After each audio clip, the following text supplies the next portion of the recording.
Ayan naman ang aking kalabasa. Po! Ang kalabasa kong nagkalat ang bunga. So, ayan. Hindi siya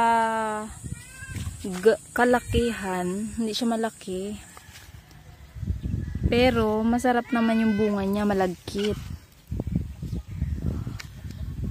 Ayan. Ayun o, nagkakaklat. Ayun o.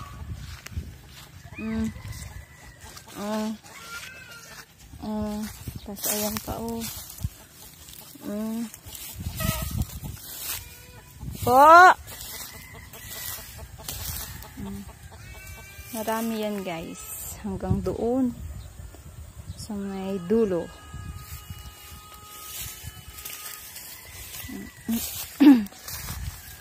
Nagtatago. Tapos meron pang manibagong bunga. Ayan, hanggang doon. Kainit na.